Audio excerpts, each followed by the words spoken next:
Hi ಎಲ್ರಿಗೂ ನಮಸ್ಕಾರ. ನಾನಿವತ್ತು ಈ ವಿಡಿಯೋದಲ್ಲಿ ವರ್ಕಲ ಟ್ರಿಪ್ ಬಗ್ಗೆ ಹೇಳಬೇಕು ಅಂದ್ಕೊಂಡಿದ್ದೀನಿ. ಎಷ್ಟು ಬಡ್ಜೆಟ್ ಆಯಿತು, ಯಾವ್ಯಾವ ಕೆಫೆ ವಿಸಿಟ್ ಮಾಡಿದ್ವಿ ಅಂತ ಎಲ್ಲ ಹೇಳ್ತೀನಿ. ಈ ವಿಡಿಯೋ ನಿಮಗೆ ನೆಕ್ಸ್ಟ್ ಯಾರಾದರೂ ಹೋಗ್ತಾ ಇರೋರಿಗೆ ಯೂಸ್ಫುಲ್ ಆಗ್ಬೋದು ಅಂದ್ಕೊಂಡಿದ್ದೀನಿ. ಸೊ ನಾವು ಫಸ್ಟು ಬೇಸಿಕಲಿ ಮೈಸೂರವರಾಗಿರೋದ್ರಿಂದ ಮೈಸೂರು ಟು ಕೊಚ್ಚಿ ಟ್ರೈನ್ ತೊಗೊಂಡ್ವಿ. ಮೈಸೂರಿಂದ 1:15 ಹೊರಟಿದ್ದು ನಾವು ಕೊಚ್ಚಿಗೆ ರೀಚ್ ಆಗಿದ್ದು ಮಾರ್ನಿಂಗ್ 8 ಆಯಿತು. ಸೊ ಟ್ರೈನ್ ಕಾಸ್ಟ್ ಬಂದು ಪರ್ ಪರ್ಸನ್ 550 ಒಳಗಡೆನೇ ಇತ್ತು. ನಾವು ಬುಕ್ ಮಾಡಿದ್ದು ಸ್ಲೀಪರ್. ಸೊ ಕೊಚ್ಚಿಗೆ ರೀಚ್ ಆದಮೇಲೆ ನಾವು ಕೊಚ್ಚಿಲೇ ಗಾಡಿ ರೆಂಟ್ ತೊಗೊಳ್ಳೋಣ ಅಂತ ಅಂದ್ಕೊಂಡ್ವಿ. ಬಟ್ ನಮ್ಗೆ ಯಾವುದೇ ರೀತಿ ಗಾಡಿ ರೆಂಟ್ ಸಿಗಲಿಲ್ಲ. So we directly headed to Kochi bus stand. Kochi bus ಸ್ಟ್ಯಾಂಡಿಂದ ವರ್ಕಲ ಡೈರೆಕ್ಟ್ ಬಸ್ ಇರುತ್ತೆ ಅಂತ ಹೇಳಿದ್ರು. ಸೊ ನಾವು ಡೈರೆಕ್ಟ್ ವರ್ಕಲ ಬಸ್ ಸಿಕ್ತು ನಮಗೆ. Almost we waited for 1 hour in the bus stand. So we got a bus for Varkala directly. ವರ್ಕಲಾಗೆ ಪರ್ ಪರ್ಸನ್ 50 rupees ಕಾಸ್ಟ್ ಆಯಿತು. So ಅಲ್ಲಿಂದ ನಿಮಗೆ ವರ್ಕಲ ಟೆಂಪಲ್ ಅಂತ ಸ್ಟಾಪ್ ಸಿಗುತ್ತೆ, ಅಲ್ಲಿ ನಿಮ್ಮನ್ನ ಬಿಡ್ತಾರೆ. ಅಲ್ಲಿ ಒಂದು ಆಟೋ ತೊಗೊಂಡು ನಾವು ನಾವು ಹೋಗಿದ್ದು ನಮ್ಮ ಸ್ಟೇಗೆ. ಒಂದೇನಂದರೆ, ನೀವು ವರ್ಕಲದಲ್ಲಿ ಹೋಗ್ತಿದ್ದೀರಾ, ಕೇರಳದಲ್ಲಿ ಹೋಗ್ತಿದ್ದೀರಾ, ನಾವು ಹೋಗಿದ್ದ ಸೈಡಲ್ಲಿ ಯಾವುದೇ ರೀತಿ UPI ಇರಲಿಲ್ಲ ಆಟೋದವ್ರ ಹತ್ರ. ಸೊ ಕ್ಯಾಶ್ ಕ್ಯಾರಿ ಮಾಡೋದು ಬೆಟರ್ ನೀವೇನಾದರೂ ಅಲ್ಲಿಗೆ ಹೋಗ್ತಿದ್ರೆ. ಸೊ ಅಲ್ಲಿ ಸ್ಟೇಗೆ ಹೋದ್ವಿ. Stay was literally very amazing. ಅವ್ರ ಕ್ಲೆನ್ಲಿನೆಸ್ ತುಂಬ ನೀಟಾಗಿ ಮೇಂಟೈನ್ ಮಾಡಿದರು. ನಾವು ಬುಕ್ ಮಾಡಿದ್ದು ಏರ್ಬಿಎನ್ನಲ್ಲಿ. ನಮ್ದೇನು ಪ್ರಾಬ್ಲಮ್ ಆಗಿತ್ತು ಅಂದರೆ, ನಾವು ಈ ಟ್ರಿಪ್ನ ಫಸ್ಟೇ 2 weeks ಬಿಫೋರೇ ಮಾಡಬೇಕಿತ್ತು. ಬಟ್ ನಮ್ಮ ಪರ್ಸ್ನಲ್ ರೀಸನ್ಸಿಂದ ನಾವು ಬರೋಕ್ಕಾಗಿರಲಿಲ್ಲ. ಸೊ ಅದು ನಮ್ಮದು ಲಾಸ್ಟ್ ಡೇಟ್ ಮುಗ್ದೋಗಿತ್ತು ರೀಫಂಡ್ ಆಗೋದು. ಅವ್ರನ್ನ ಕೇಳಿದ್ದಕ್ಕೆ ಇಲ್ಲ ರೀಫಂಡ್ ಆಗಲ್ಲ, ಬಟ್ ನೀವೇನಾದರೂ ನೆಕ್ಸ್ಟ್ ಟೈಮ್ ಬರುವಾಗ ಇದೇ ಸ್ಟೇನ ನೀವು ಬುಕ್ ಮಾಡ್ಕೋತೀರಾ ಅಂದರೆ ನಾವು ನಿಮಗೆ ರೀಫಂಡ್ ಮಾಡಿಕೊಡ್ತೀವಿ ಅಂತ ಹೇಳಿದರು. ಸೊ ನಾವು 2 weeks ಆದಮೇಲೆ ಅದೇ ಸ್ಟೇನ ಬುಕ್ ಮಾಡಿದ್ವಿ, ಡೇಟ್ ಚೇಂಜ್ ಮಾಡಿದ್ವಿ. ಸೊ ಅವ್ರು ನಮಗೆ ಅಲ್ಲಿ ನಾವು ಸ್ಟೇ ಎಲ್ಲ ಇದ್ದಾದಮೇಲೆ ನಮಗೆ ಅಮೌಂಟ್ ರೀಫಂಡ್ ಆಯಿತು. ಈ ಕಾಂಟೆಂಟ್ ನಿಮಗೆ, ಈ ಇನ್ಫಾರ್ಮೇಷನ್ ನಿಮಗೆ ಗೊತ್ತಿತ್ತು ಅಂದರೆ ಕಮೆಂಟ್ ಮಾಡಿ. ಇನ್ನು ಬೇರೆ ಥರ ಇನ್ಫಾರ್ಮೇಷನ್ ಗೊತ್ತಿದ್ರೆ ನನಗೂ ಹೇಳಿ, ನಾನು ತಿಳ್ಕೊತೀನಿ.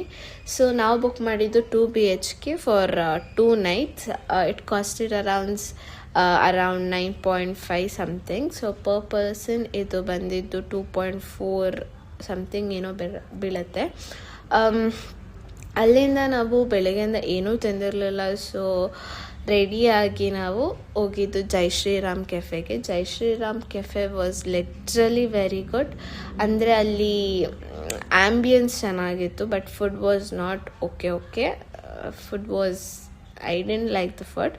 ಬಟ್ ಅಲ್ಲಿದು ಏನು ವ್ಯೂ, ಬೀಚ್ದು, ನಾವು ಹೋಗಿದ್ದು ಮಾನ್ಸೂನ್ ಆಗಿರೋದ್ರಿಂದ ಮಳೆಗಾಲದಿಂದ ವೇವ್ಸ್ ಎಲ್ಲ ಜಾಸ್ತಿ ಬರ್ತಿತ್ತು. ಸೊ ತುಂಬ ಚೆನ್ನಾಗಿತ್ತು ವ್ಯೂ ಮಾತ್ರ.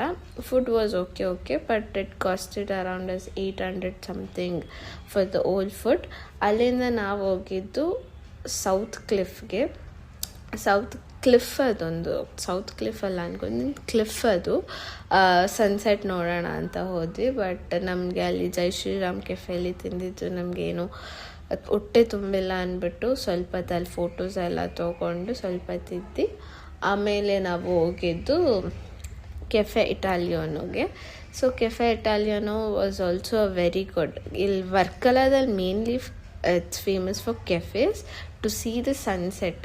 ಅದು ಬೀಚ್ ಸೈಡ್ ಆಗಿರೋದ್ರಿಂದ sunset will be so good. ನಾವು ಅಲ್ಲಿ ಕೆಫೆ ಇಟಾಲಿಯನ್ದಲ್ಲಿನೂ ಫುಡ್ ಚೆನ್ನಾಗಿತ್ತು. Compared to Jai Shriram, food was good here. But ನಿಮ್ಗೆ ಯಾವುದೇ ರೀತಿ ಮೇನ್ ಕೋರ್ಸ್ ಥರ ಏನೂ ಸಿಗಲ್ಲ. You will get some hot chocolate, coffee, tea, French fries and pizza, sandwiches ಆ ಥರ ನಿಮಗೆ ಸಿಗತ್ತೆ. So we ordered that type of foods and we enjoyed the sunset.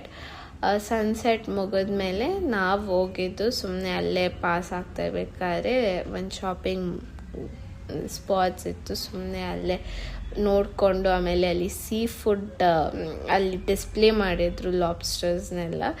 ನನಗೆ ತುಂಬ ಇಷ್ಟ ಆಯಿತು. ನಂಗೆ ಲಾಬ್ಸ್ಟರ್ ತಿನ್ನಬೇಕು ಅಂತ ತುಂಬ ಆಸೆ ಇದೆ, ಬಟ್ ಅಲ್ಲಿ ಸಿಗಲಿಲ್ಲ. ಬಟ್ ಅದು ತುಂಬ ಕಾಸ್ಟ್ಲಿ ಅಲ್ಲೆಲ್ಲ ಲಾಬ್ಸ್ಟರ್ಸ್ ಎಲ್ಲ. ಸೊ ನೆಕ್ಸ್ಟ್ ಟೈಮ್ ನೀವು ಯಾರಾದರೂ ಹೋಗಿ ತಿನ್ನಬೇಕು ಅಂದರೆ ಟ್ರೈ ಮಾಡಿ ನಂಗೆ ಕಮೆಂಟಲ್ಲಿ ಹೇಳಿ. ಸೊ ಇದು ಮುಗಿಸ್ಕೊಂಡು ನಾವು ಮನೆಗೆ ಹೋಗಿ ಹೊರಗಡೆ ತಿನ್ನೋಕ್ಕೆ ಹೋಗಲಿಲ್ಲ, because to save some budget. ನಾವು ಮನೆಯಲ್ಲೇ ಫುಡ್ ಹೊರಗಡೆಯಿಂದ ಪಾರ್ಸಲ್ ತೊಗೊಬಂದು ಸಮ್ ಪರೋಟ, ಅಲ್ಲಿದು ಫೇಮಸ್ ಇರತ್ತಲ್ಲ ಪರೋಟ ತೊಗೊಬಂದು ತಿಂದು ಮಲ್ಕೊಂಡ್ವಿ. ಸೊ ಇದಿಷ್ಟು ನಮ್ಮದು ಡೇ 1 ಬಡ್ಜೆಟು. ನಾನು ನಿಮಗೆ ಡೇ 2ದು ಹೇಳ್ತೀನಿ. ಡೇ 2 ಹೇಳ್ತೀನಿ. ಅದು ಡೇ 2 ಟ್ರಿಪ್ ಇನ್ ವರ್ಕಲ ವೀಡಿಯೋಗೆ ಕಾಯ್ತಾ ಇರಿ, ನಾನು ನಿಮಗೆ ಅಪ್ಡೇಟ್ ಮಾಡ್ತೀನಿ. ಈ ವಿಡಿಯೋ ನಿಮಗೆ ಇಷ್ಟ ಆಗಿದ್ದರೆ ನನ್ನ ಸಬ್ಸ್ಕ್ರೈಬ್ ಮಾಡಿ, ಇದೇ ಥರ ಕಾಂಟೆಂಟ್ಗೆ ಫಾಲೋ ಮಾಡಿ. ಏನಾದರೂ ನಿಮಗೆ ಇದು ಯೂಸ್ಫುಲ್ ಆಯಿತು ಅಂದರೆ ಕಮೆಂಟಲ್ಲಿ ತಿಳಿಸಿ. ಆ್ಯಂಡ್ ನಿಮಗೆ ಬೇರೆ ರೀತಿ ಏನಾದರೂ ಇನ್ಫಾರ್ಮೇಷನ್ ಗೊತ್ತಿದ್ರು ಕಮೆಂಟಲ್ಲಿ ತಿಳಿಸಿ, ನಾನು ಅದನ್ನ ನೋಡ್ಕೋತೀನಿ. Thank you.